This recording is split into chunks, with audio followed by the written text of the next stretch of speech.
ರಾಜ್ಯಾದ್ಯಂತ ವ್ಯಾಪಕ ಮಳೆಯಾಗಲಿದೆ ಎಂದು ಭಾರತೀಯ ಹವಾಮಾನ ಇಲಾಖೆ ಮುನ್ಸೂಚನೆ ನೀಡಿದೆ. ಉತ್ತರ ಒಳನಾಡಿನಲ್ಲಿ ಬೆಳಗಾವಿ ಜಿಲ್ಲೆಯಲ್ಲಿ ಜುಲೈ 3 ಮತ್ತು 4ರಂದು ಗಂಟೆಗೆ 40 ರಿಂದ 50 ಕಿಲೋಮೀಟರ್ ವೇಗದ ಬಿರುಗಾಳಿಯೊಂದಿಗೆ ಭಾರೀ ಮಳೆಯಾಗುವ ಸಾಧ್ಯತೆ ಇದೆ. ಧಾರವಾಡದಲ್ಲೂ ಭಾರೀ ಮಳೆ ನಿರೀಕ್ಷೆ ಇದೆ.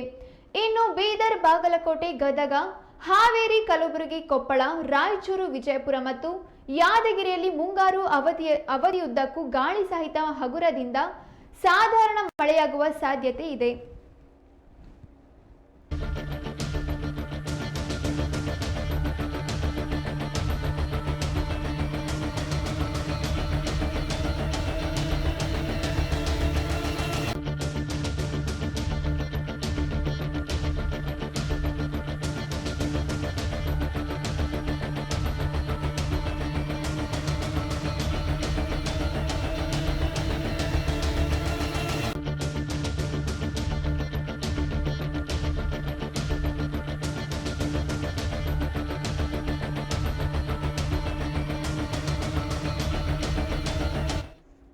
ದಕ್ಷಿಣ ಒಳನಾಡಿನ ಚಿಕ್ಕಮಗಳೂರು, ಹಾಸನ, ಶಿವಮೊಗ್ಗ ಮತ್ತು ಕೊಡಗಿನಲ್ಲಿ ಇಂದು ಮತ್ತು ನಾಳೆ ಭಾರೀ ಮಳೆ ನಿರೀಕ್ಷಿಸಲಾಗಿದೆ.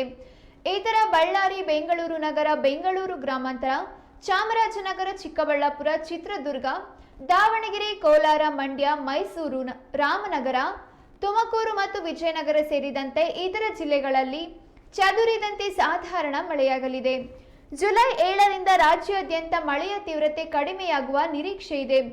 ಆದಾಗ್ಯೂ ಹಲವು ಜಿಲ್ಲೆಗಳಲ್ಲಿ ಹಗುರದಿಂದ ಸಾಧಾರಣ ಮಳೆ ಜುಲೈ 9ರವರೆಗೆ ಮುಂದುವರಿಯಬಹುದು ಎನ್ನಲಾಗಿದೆ.